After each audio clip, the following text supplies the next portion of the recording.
Hello all, it's Dan here on Saturday the 10th of June 2017 and you're here in Essex, UK down the allotment. So yeah, things are looking really good. We've had a lot of rain of late, we've also had some wind, we've had a lot of sun as you can see today, so things are looking pretty good. This has been a good recipe for growing and the allotment really is coming on well. So let's have a look at what's going on down here.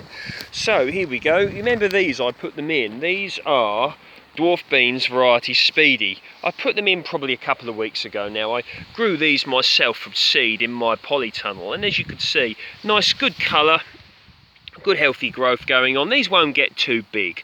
I didn't want anything in here that would get too big. I wanted something that would be sort of self-supporting, so to speak, and they are the bush variety as opposed to the ones that climb up the poles or that sort of thing. So that's what I wanted, and certainly looking good. Nothing's had too much of a go at them, I'm glad to say. Nothing that appears to have nibbled at them, so I do like that indeed. So looking at this bed here, you can see got some raspberry plants coming up, same sort of thing here, and a strawberry plant here with some little strawberries on. But as my long-term viewers know, I inherited these when I took the allotment over, but quite happy to leave them. I've got no interest in ripping them out, no reason to. I thought I'd let them do their thing. So this is the other bed I've got here. It's a raised bed. It was already constructed when I took this over. Nothing special, you can see it's rotting, but still a growing space. I managed to enrich the soil with a good amount of horse manure before I set anything. But as you can see, things in this bed, you know, not looking fantastic, but got some courgette plants here, one here, another one here, and this one has even got some fruit starting to form. So something is happening there, but one of the best things is how these potatoes are doing. They really have come on well. Probably set them about 6 weeks ago or something like that. I've got Desiree, I've got Estima, I've got Maris Piper, yep, and another variety which escapes me now. King Edward, that's the one, King Edward. So you can see they're coming on. Looking pretty decent down here. I mean, even starting to get a few flowers on a few of these, so quite happy about that look. And some more flowers here. You know, hopefully some potatoes. They won't be particularly soon, but they will be coming eventually, so can't beat some nice new potatoes, can you? So all looking good there. Lovely breeze, you can see the potato plants swaying in the wind. Okay, here we have the runner beans variety Enorma, and I need to start coming down here a bit more often really to start training them the direction they should be going, which is up these canes, but I will do some of that. Little bit here, look, coming on. Now as you can see, this bed is enriched with a lot of horse manure, a bit of cardboard in there, there's vegetable matter, that sort of thing. Quite happy about that. This bed, I think, excuse my ignorance on this, I've never grown it before. Is that a bit of asparagus? Because if it is, I'm going to leave it there. I'm not exactly sure, but it may well be that. But if it is, it will stay there. Didn't put it in myself, but if it's an established bit of asparagus, it will be staying there. Let's have a look over here. Here we go. Another thing that's doing well is the sweetcorn. I'm very happy about how these have come on. You can see they're really starting to thicken up now. So I really like that. Good bit of size coming on the stems, if you want to call them stems, on the plants. So expecting some decent crops off of here. If each one of these gives me 2, so 1, 2, 3, 4, 5, 6, 7, I don't know how many there is here, probably about 15, 16, something like that, so maybe 32 cobs off of these plants, so I'm very happy indeed. Over here, look, these are blackcurrants, variety Ojebyn and Baldwin, and you can see they're starting to colour up here, so quite happy about that. All looking good over here. As I stated in my previous video on the allotment here, I'm letting this naturally develop, so if a few raspberry plants such as here and here are coming up, I've decided to leave them because still not 100% sure what I'm going to do with this allotment, and it's a work in progress. Now gooseberries over here, look, nothing off of this one yet, and nothing here. This is Hinnonmaki Red, as is this one, and we've got 2 here of Hinnonmaki Greens, so let's have a look. Nowhere near ready yet, these gooseberries, goosegogs, whatever you want to call them, still pretty hard, but they will get bigger than this. And these were in some pots, and this is the first year in the ground. So I'm expecting over the next few years for these to get bigger. So I'm quite happy about how they're doing. And the raspberry plants, the raspberries are starting to ripen up. The birds are getting these, but some perfectly edible, like these. Look. Oh yeah, fresh raspberries, eh?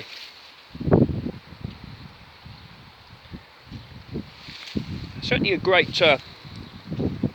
plant to inherit. This was on the allotment, a load of raspberries, because they are carrying a decent amount. Ideally, if I had more time, I would net them, but a lot of things going on at the moment, so the allotment is sort of doing its own thing. Either way, got some good crops coming on here. I mean, look at all these. These will all be on their way soon. Don't know what variety these are, because they were here when I took it over, end of last year, or 3/4 of the way through last year, whenever it was. And what we'll do now, we've got here rhubarb. What we'll do now is we will go over to the established allotment and see what's going on down there. Yeah, so things are pretty magnificent down here. I mean, kale there, Swiss chard here, more kale, Swiss chard, kale.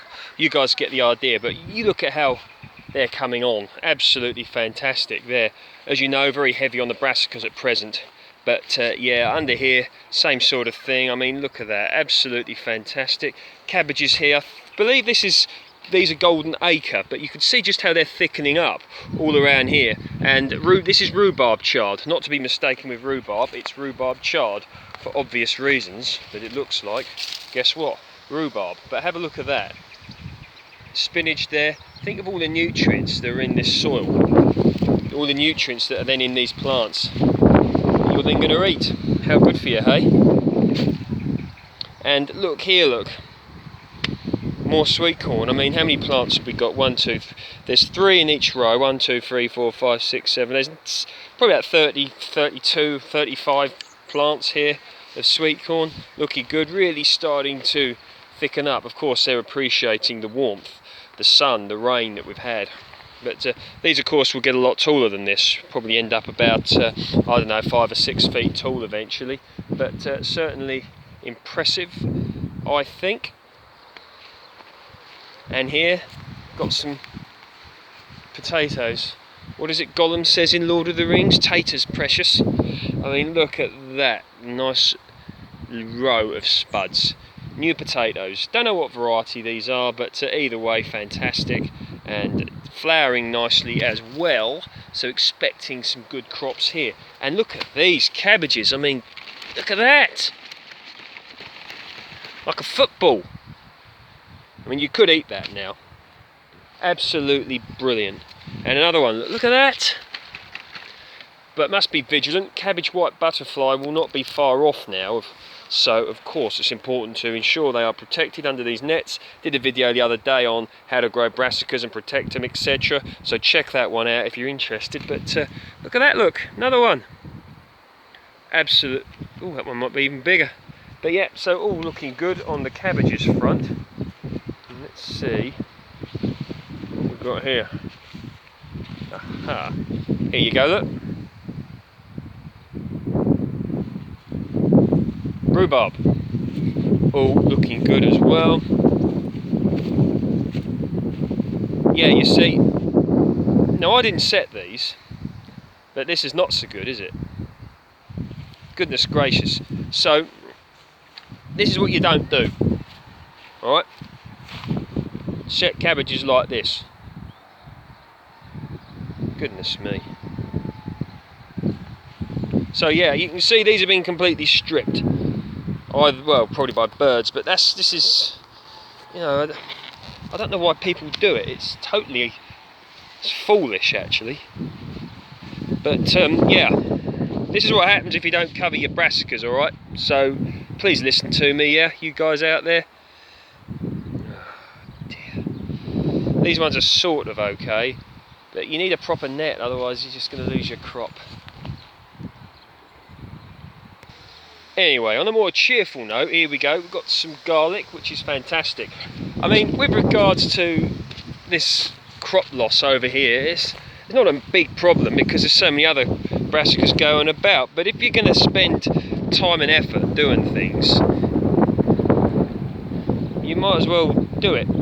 You know, because these have obviously been grown and then you fed the birds instead of feeding yourself. Of course, we all know that birds need food. What else have we got? More garlic here, and there we are. So things really are coming on. Now, don't panic, I'm not going to start going on about politics. Obviously a general election the other day, and the country has proved itself once again to be completely divided in many ways. So, in things being less secure with regards to whatever, so many issues to consider, whether it be Brexit, National Health Service, public service, just you name it, think about it.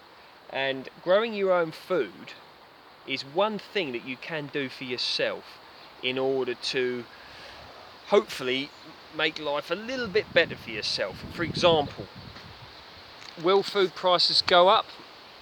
With regards to Brexit, it has been spoken about.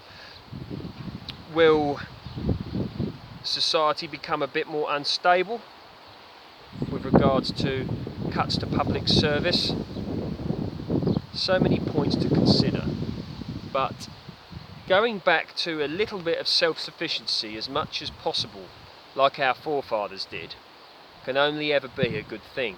Even if you only grow 1% of what you eat, that's 1%, and it's knowledge that you can keep, it's knowledge that you learn for yourself, it's knowledge that you can pass on to other people, whether it's family or friends. Just think of it. What is it they say? I can't remember who said it. The ground, the plants, the trees, the birds have secrets, and many of these secrets could get lost if we think that food simply comes packaged in a packet in a supermarket with no knowledge how to grow it, how to produce it, how to nurture it, how to set it, and how to tend for it. So get growing, get thinking, and do what you can for the betterment of yours, your loved ones, and society itself. All the best. Speak soon.